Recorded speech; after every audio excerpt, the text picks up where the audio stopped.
Hi everyone, কেমন আছো সবাই? আশা করি ভালো আছো। টিএস ম্যাথ ক্লাসে সবাইকে স্বাগতম। আমি আজকে লিনিয়ার প্রোগ্রামিংয়ের দ্বিতীয় অধ্যায়ের প্রমিত বা আদর্শ রূপান্তর নিয়ে আলোচনা করছি। চলো দেখা যাক। দেখো, আমি একটা ম্যাথ নিয়ে নিয়েছি, উদাহরণ 1। তোমরা যদি এই প্রমিত বা আদর্শ আকার বোঝো তাহলে সব অঙ্কগুলোই সুন্দরভাবে করতে পারবে। দেখো, গরিষ্ঠকরণের মান দেওয়া আছে, শর্তগুলো দেওয়া আছে, 3টা শর্ত। এখন একটা আছে, দেখো less equal 4, greater equal 5, less equal 2।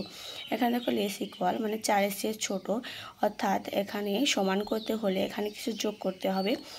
এবং গ্রেটার ইকুয়াল 5 তাহলে 5-এর চেয়ে বড়, এখানে 5-এর সমান করতে হলে এখান থেকে কিছু মাইনাস করতে হবে। সেমভাবে দেখো লেস ইকুয়াল 2 মানে 2-এর চেয়ে ছোটো, তাহলে এখানে কিছু যোগ করলে 2-এর সমান হবে। আমরা সেই কাজটাই করব। দেখো, আমরা লিখেছি প্রথম শর্তে কমতি চলক এবং দ্বিতীয় শর্তে বাড়তি চলক, তৃতীয় শর্তে আবার কমতি চলক নিয়ে পাই।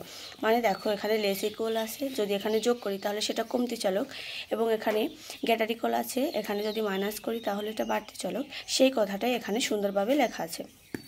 এবার দেখো গরিষ্ঠকরণ, জেড ইকুয়াল টু, আমরা যেহেতু দেখো 3টা শর্ত 1, 2, 3, এই 3টা শর্তে আমার 3টা ভেরিয়েবল নিতে হবে। একটা আছে S1, S2, S3।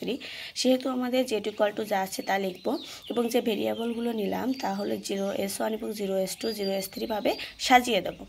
পরবর্তীতে দেখো শর্তগুলো আমাদের এখানে যেহেতু কমতি চলক তাই S1 এখানে যোগ করছি, এবং অপর দুইটা যে ভেরিয়েবল আছে S2 এবং S3 তার সাথে 0 দিয়ে আমরা এখানে সাজিয়ে দিয়েছি ইকুয়াল টু 4।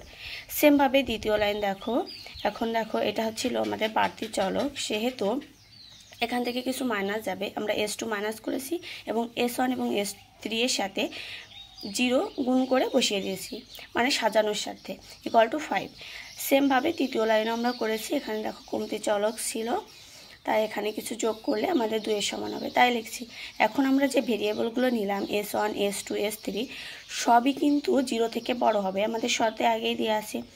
সেম কথাটাই আমরা এখানে লিখেছি, x1, x2, x3 তো বড়ই ছিল, তার সাথে আমরা যে S1, S2, S3 নিলাম তাও 0-এর চেয়ে বড় হবে, সেই শর্তটাই আমরা এখানে লিখে দিয়েছি। অর্থাৎ এইভাবে আমরা লিখলেই এটাই হচ্ছে প্রমিত বা আদর্শ আকার।